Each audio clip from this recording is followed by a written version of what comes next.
Hello, you wonderful people, and welcome to another episode of Not Too Comic Book. This being a show, it's about TV shows that are adaptations of comic books. For today's episode, I'm going to talk about the season premiere of Doom Patrol. A great season premiere. A lot of really interesting things went down in this episode, so let's break it down. Well, first and foremost, we are picking up where the season 2 finale left off. Really quickly, I don't know if I think I talked about it at the time of the season 2 finale, but I've also brought it up other places. That basically this premiere is basically kind of like what they did with Titans season 2's first episode, kind of like wrapping up the arc of season 1. But to be fair, this circumstance is a little different. It's because of obviously like the show, they never had a chance to actually film the season finale, so that's why we're kind of getting it now at the top of the season, just to kind of wrap everything up. But everything gets wrapped up. Because it's interesting, because I feel like you could almost say like most of the episodes an epilogue, because like everything kind of just like ends like within like the first couple minutes of like Dorothy confronting Candlemaker, and it's just like, right, like I'm just like, you've always been inside my head, so I'm just as powerful like as you are, so we're not leaving here until we become friends. So it's like, who knows like how long they were actually there in the grand scheme of things. Well, because the way they talk about it later on, even though it's been like 2 weeks, they must have been like that for months. It's kind of what that seems like that's implying, because like later on it's like, oh, what year is it? Oh, it's like it's 2021, even though like season 2 took place in 2020. I think they kept like relatively enough with the time, so I'm thinking like they were in that frozen state, or in that state of wax for like months, I want to believe. Once again, I could be mistaken in my understanding of that, but yeah, everyone's kind of thawing out, you have the Candlemaker and Dorothy returning, and no longer pigtails, just has her hair like down all the way, just I guess kind of representing like, right, she's kind of grown up, she's no longer that little girl anymore. I mean, that was the whole point of everything anyway. But yeah, like Candlemaker isn't like going wild anymore. It's like, right, like it's like he's going to listen to her. Granted, he's still going to be doing this. He does it later on of like, yo, let me out. But it's like, no, she chooses not to listen to him. Like, he doesn't have the full control he has anymore. It's like, no. Like, I got to run things. We kind of make decisions together type of thing. So if I say no, then it's no. Like, it has to be like a united front type of thing. But, yeah, everyone's free, and then we find Niles. I figured, like, immediately, I was like, okay, like, this Niles and Dorothy stuff would be immediately taken care of, because they're not in the trailer at all, so I figured that this would definitely all be handled in the first episode, but I thought, like, I was hoping for a happily ever after. Turns out not to be one, because, like, Dorothy returns after everything, and her dad's dead. Died from old age, but, you know, and it's like, the Doom Patrol's, like, piecing themselves back together in the aftermath. It's like, here's a week later, Jane is still unconscious. You have Cliff in his body's condition being what it is. He's thinking like, oh, like I just have like the shitty body, and you like Vic, you have like the cool body. It's like, no, like based on grid scan, everything's fine. You know, it's like, yeah, but he's like, yeah, but nothing a part of me is like human anymore. Like every part of me is mechanical. And then he taps on his brain. He's like, right. So whatever it is, it's a issue with his brain, and that's what's causing issues with the body. I mean, like it makes sense. I mean, the body moves and operates and does all that it does because it's connected to his brain. So. And obviously, I love Cliff's just pissed like, right, Niles had to get one last fuck you in. It's like, he did all this to me, and now, like, I don't even have him alive to hate him. He does not even alive to fix what he's fucked in the first place. And so, and that's kind of the sentiment that, like, all of the Doom Patrollers have, because it's like, the person that they loved Cliff, it was mainly hate. But every one of the others loved him in their own complicated way. In particular, Rita. Like, she had to come to terms with the fact that she was acting like, right, everything's okay. She's dedicating herself to her work, which Larry's like, okay, like, yeah, it's kind of like messed up. Obviously, you're going to take place in this play, you know, the whole Our Town play, which is entirely about you and everything. So it's a little, like, weird and, like, very, God, what's the word he was using? Because it basically was like, not demoralizing. I don't think that was the word he used. It was something of that nature, because it's like, right, you're basically going to take part in a play that's about ripping you apart and blaming you as the blob and everything. So it's like, it is kind of messed up if you would take place in something like that still, even after everything. So it's almost like, I guess Larry was almost making it seem like he was saying like, right, like that's how you're dealing with this. Like, you rather like submit yourself to like, because it's a reminder, like, the reason why you are the way you are is because of Niles. And so like, you want to punish yourself even more now that like you don't have him around to kind of take, like, throw all your hate. Like, at least you can like share a portion of your hate towards him. Obviously there's a lot of like self-hate on like a lot of their parts anyway, but then you add in like he's kind of gone, so now it's kind of like, yeah, double down on the self-hate train, which she tries to do the play. She has a one line, but she doesn't do it, and because like Niles had left her something, and it's like, right, I can only trust you to take care of it, which I'm like, I wonder why is it? I guess because it's so interesting, like, why'd you choose her? I'm sure Vic would be kind of upset. It's like, whoa, like, why not? I'm the one that came into this being the whole hero. But it's like, I guess out of everyone, maybe she's potentially considered a less messed up, or at least she's had the growth that she's had. Like, you know, last season was her trying to attempt to be more of a hero. So maybe that's what, I don't know. Maybe he felt like she was the better of the options. Maybe he saw something we haven't really seen. Like, I mean, Rita's made her progress, but I feel like she's still just as jacked up as everyone else is. So, but for Rita, it's like, right, he put all this weight on me. Like, I have to carry on now that he's gone. Like, it's kind of effed up that, like, he left all this to me. He put all this burden on me. And, you know, I hated him, but I also loved him. And I never got the chance to tell him, and I never will. You know, it's like, it's that complex emotions, like, because that's what she was saying, like, right, we all had because the conversation was like, we all had a complicated relationship with him. Of course, like, our feelings towards his death, whether it's us feeling something or whether it's us not feeling anything, is obviously going to be complex. And even Dorothy's handled things on her own. She refuses to actually get rid of Niall's body until Jane wakes up, because it's like, right, Jane deserves to have a proper goodbye with Daddy too. So like, I'm not going to bury him until then. So she's using peas and stuff to keep his body cold and preserve it. Which like, Rita's like, okay, Larry, you handled the whole like fixing that whole thing. And he's like, what? Didn't you guys share over like French toast and bond over that? And she's like, yes. And she's lukewarm with you at best. So what do you have left to lose? He's like, yeah, that for that candle thing to like rip me off piece by limb. But Larry talks to her, because obviously she talks about like her time at Danny, and it's like sometimes it'd be days, weeks, even months before her dad comes back, but he would always come back. And then you add in like, you know, thinking that he would kind of go on forever because he kind of did, like she did. But you know, I think it's so interesting, Larry's perspective on things, because he talks about the fact is memories are a comfort. It's easy to basically like drown yourself in the past, like live in those memories, and that's it. But it's about finding a way to let go. It's like, Dorothy, you have so much more of a life ahead of you, but you'll never be able to live it if you're just constantly drowning yourself in staying in the past, living in the past. And he's like, take it from me, someone who it took forever to kind of break free of that. And she's like, well, how do I even begin to let go of the past? He's like, honestly, I'm still figuring it out for myself, you know? And even the negative spirit is talking to him in that regard of like, it's trying to tell him something, you know, it's like, right, are you ready to go? Like, there's something out there waiting. And he's like, well, fine, you want me to let go of my family drama, all that, because that's not even resolved. Like, that family situation, like, Larry's family situation was fucked. And it seems like it remained fucked. I'm assuming like in the time skip it's gotten even worse, but it's like, yeah, I'm not going to touch that with a 10-foot pole, because that's a whole nasty whole situation in itself, and it's not going to do any good. It's like you try to go back through the past, and that's the whole point too. It's like he tried to hold on to the past so much that he tried to like go back to it, but it's like what's done is done. Like all you can do is move forward. You can't live in the past anymore. And so it is a situation of the negative spirit wants him to go, and he's like, right, you want me to go, but I get it. We have to let go, but I can't. He's like, I can't leave Rita behind. She needs me. So till then, I have to stay. And Rita overhears that, realizing like, right, I'm the reason why Larry wants to stay, because he's just staying for my sake, you know?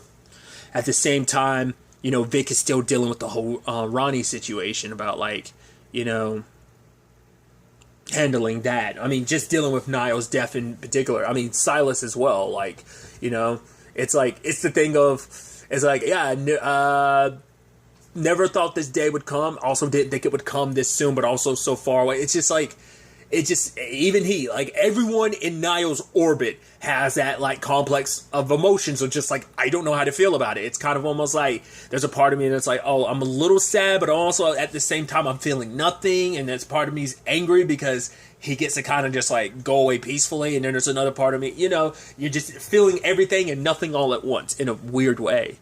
Silas was kind of giving Vic almost like the same like thing of like, don't hide yourself away in this like house and room, like don't be so bound to the past yourself, like there is like a whole world out there. Don't let Niall's death as well as this whole Ronnie thing like keep you pigeonholed to the point that like you're basically going to run away from it by staying in here. It's like, don't do that. He's like, I'm not saying that just because like there's a rotting corpse in the other room.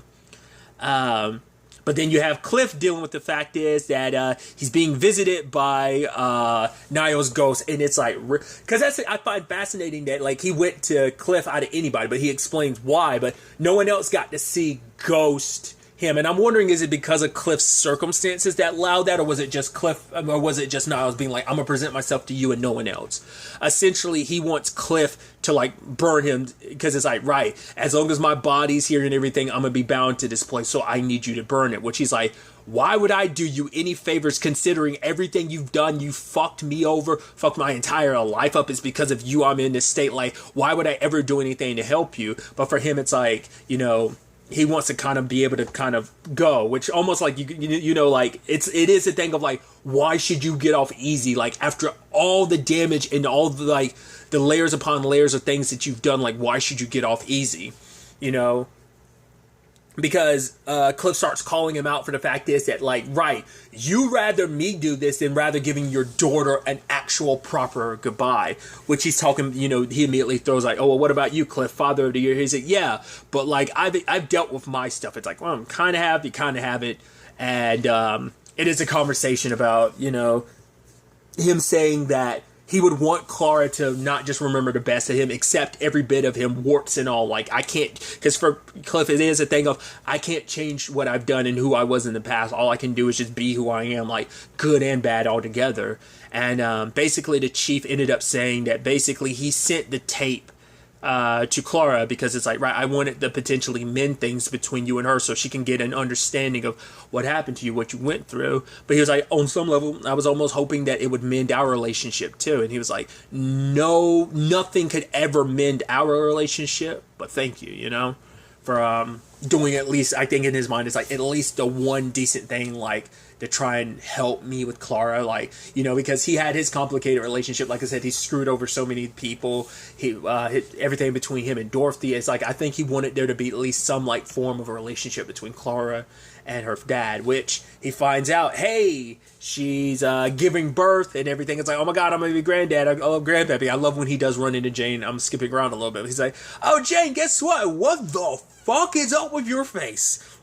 Because Jane finally climbs out of the well with that rabbit toy, and she brings it to Kay, but Kay's locked up in the cage and it's kind of blocked off from her. So it's like, right, she's like, I'm gonna fix this, Kay, I promise you. I don't know how I'm gonna do it, but I'm gonna do it. But she can't rely on anyone else because everyone else is kind of under the same spell of the fake Miranda. And so when the operator isn't even like active, so it's everything's so screwed up they can't even take the train to the surface. And so it's like, she's all alone, and then the fake Miranda shows up. And I love that it's like, oh, like daddy, and it's like, oh, I'm not Miranda, nor am I your daddy. I'm something that's been here since the beginning. It's like everything that Kay's ever felt, the hurt, the doubt, the fear. I'm basically, it's basically like the shadow to like the personas. Or personalities. It's like the shadow born from it, like with every like thing, every bit of hurt and everything that Kay ever goes through, anything that they've all grown through over the years, it's just gotten stronger and stronger. I've just been here in the dark the entire time. You just thought it was your dad. It's like, no, I'm manifesting as your dad because it causes the most trauma and hurt. But like that's just a manifestation of what's like it's a disguise / symptom of what's already there. And it's been here the entire time, just getting stronger and stronger, and it plans to consume everything. And it's like, I'm planning on taking control of the body, because it's like, right, like I'm gonna keep going until I'm the only one left, because I'm the true mainline personality, essentially. Because I guess in its mind, it's like, right, I'm the truest mirror to what Kay is. Like all that she is, I am the mirror of all that pain and hurt that she went through. So, And luckily, Kay was able to snap out of it, and she came to Jane to wake her up.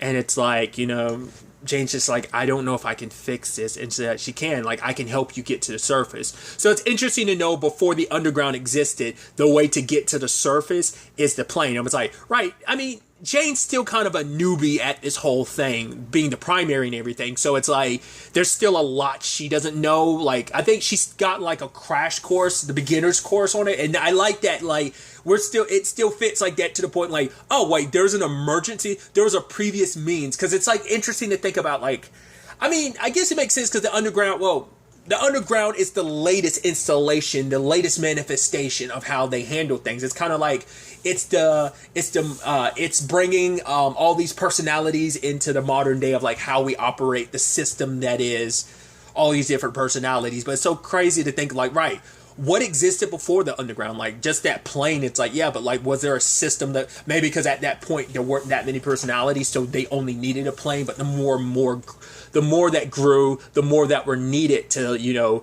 help protect Kay's like shattered psyche, that maybe that's when the underground was kind of born. But it's interesting to know, like, oh, it started with a plane, which obviously the fake Miranda shows up being like, oh, you're all alone, but Kay's like, she's not. The other personalities show up and kind of push her along, while on the outside, you have Dorothy, telling Jane what she had planned of like, I'm going to take Dad back home and bury him right next to Mom. I wish you could actually say goodbye to him. And she's kind of like, I'm sorry what I did. I wish I could take it all back, baby doll and everything, but then the fake Miranda's in control,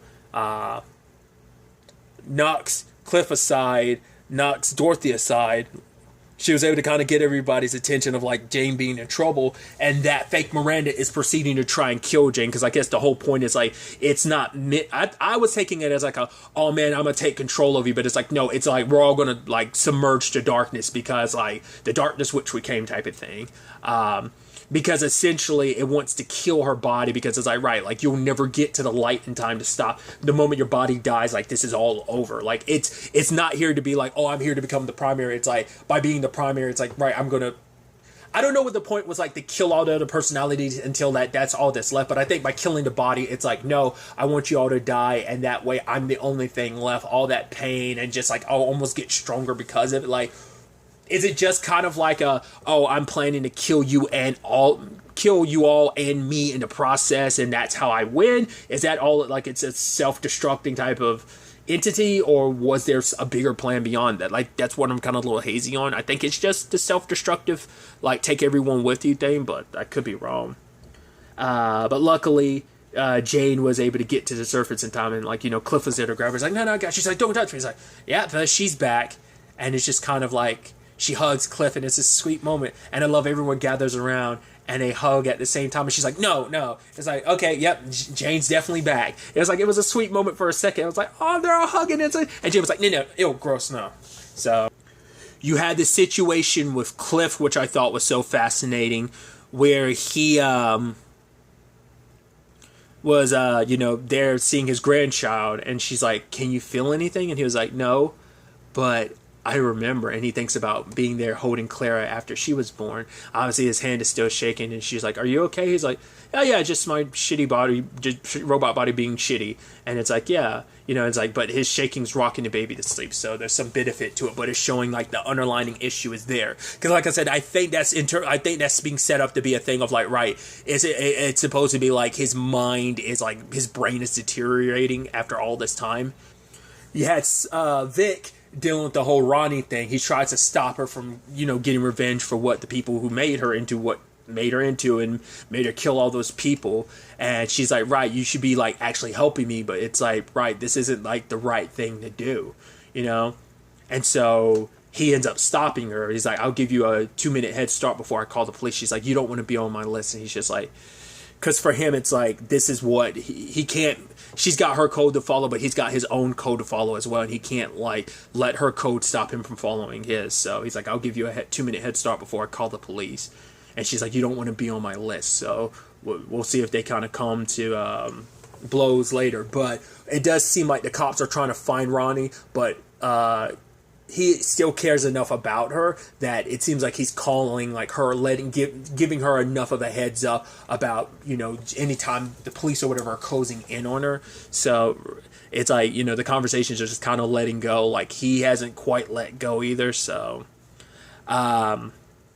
you had the whole situation with Larry and Rita, where Rita is telling Larry that it's okay for him to go, you know, and it's like, you know, maybe there's something to stay here because maybe there's something left for her to figure out.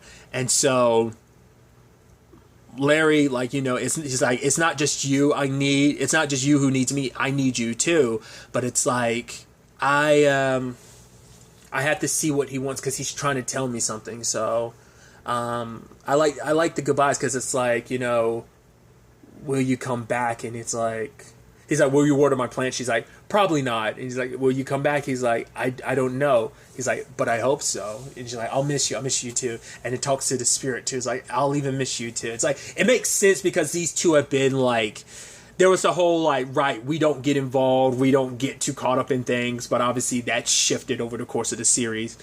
Those two have and changed quite a bit. So Larry's going on his own journey, which I love that when he's flying into the sky, like the bandages just come off and he looks like himself again. He, you know, his skin does and everything. So Rita kind of having to say goodbye to her best friend for however long, because she doesn't know how long he'll be gone. Whether he'll try to come back. He hopes to come back, but he doesn't know. You know, depends on what that journey is. It's going to be interesting to find out what that whole situation is. But you have Jane saying goodbye to Niles, and Dorothy getting on the bus, which is Danny being like, yeah, let's go on a great adventure, Dad, you know. And I'm like, it's really sweet. It's kind of sad. I mean, it makes sense, like she wouldn't, I'm assuming like after she drops her dad off and buries him, like she's going to go back living on Danny. It's like that's where she was, but she doesn't need to like hide away on Danny. She could be out and about now, like things are different. She's grown up now, you know.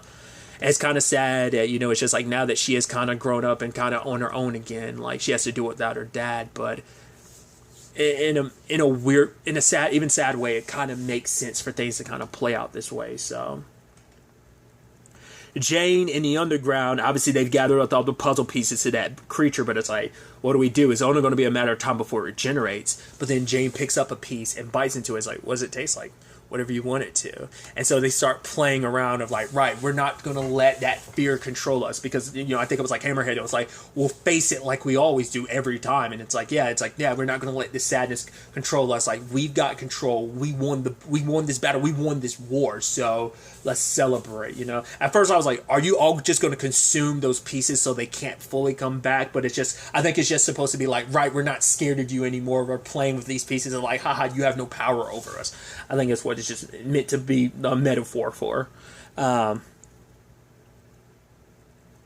then finally we had that Our Town production put on place. And I love that, like, the whole thing of Rita just being like, and I'm like, she's back in her room, and then like she flops onto the bed. A week later, the beeping goes off, like, and she uses the key, finds the book and everything, and it's like, oh, there's something saying like, oh, something's coming. And she's like, right.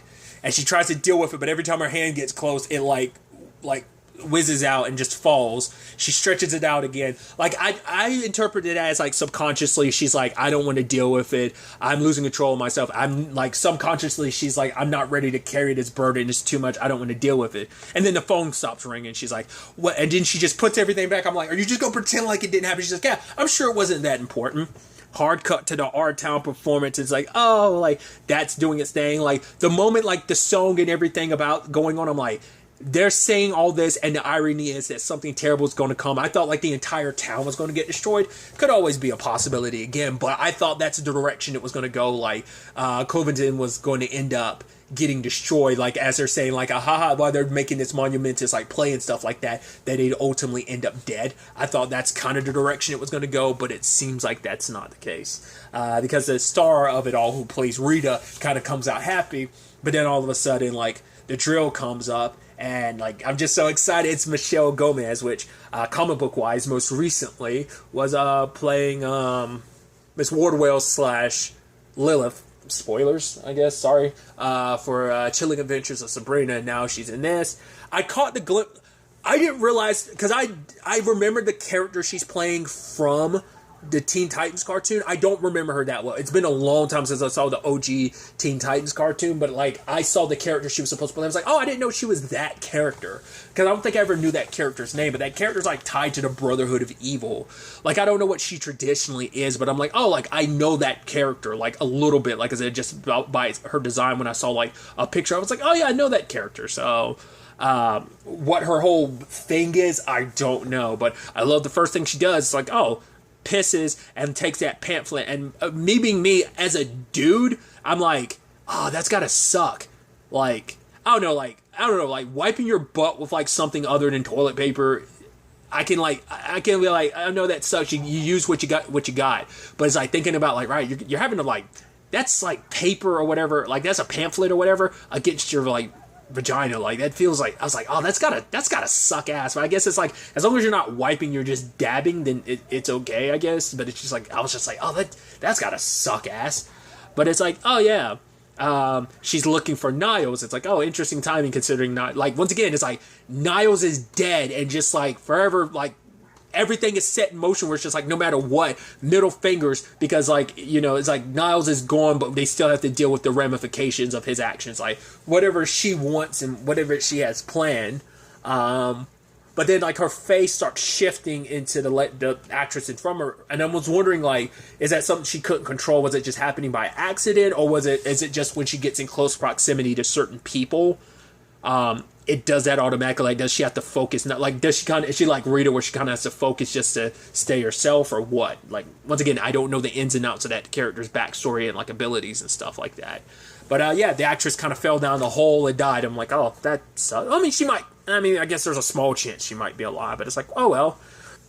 The drill ship or whatever it is that she traveled on goes back underground, and she's going to go find Niles, you know? So, yeah, you won't find him though. But we did get our post-credit scene, because I saw his name I was like, guest starring Mark Shepard. I was like, when? He wasn't in the episode. Oh, never mind. There he is. Because just when Niles, like, you know, is like, oh, he's still just stuck as a ghost or whatnot. But then, like, there's some ghost sex happening. And I was like, oh, really? I was like, okay. He's like, oh, well, might as well enjoy it. And just as he's unbuttoned, he's like, what the fuck? It turns out Kib went and cut his head off. He's like, yeah, we're not done with you yet. And it's like, yeah, part of me's like, I'm kind of glad. I feel like it's not fair that you get to bang it out as a ghost and just kind of like, yeah, you're stuck there, but you shouldn't be able to enjoy it. It's like, you kind of, you know, you've done too much shit to just kind of be forgiven and just everything be it.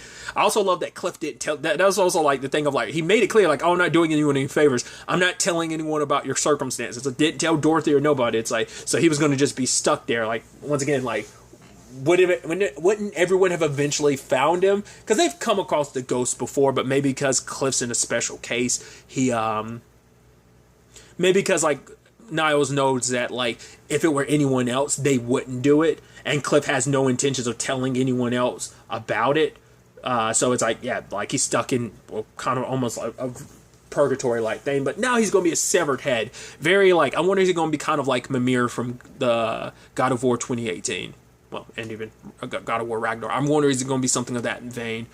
Or maybe it's just not, like his spirit's going and everything, so I'm assuming he kind of got sucked back into the head and to some shape or form. It's like, that's kind of messed up after all that Dorothy went through to bury him and just kind of let go, and just like, you come there and desecrate his grave. It's kind of messed up, but at the same time, I'm kind of like, I'm kind of glad he doesn't get off that easily. It's my my thought about that, but I am very interested to see where everything ends up taking us going forward. There were 3 episodes dropped. I'm watching these one at a time, so whenever this episode goes up, the other 2 reviews will be going up within 15 minutes of one another of this as well. So, but yeah, I'm excited to see what goes down in those next 2 episodes. But really, that's all I want to talk about. Until the next time we meet, be happy, be safe, live life to the fullest, and enjoy it. Good day and goodbye.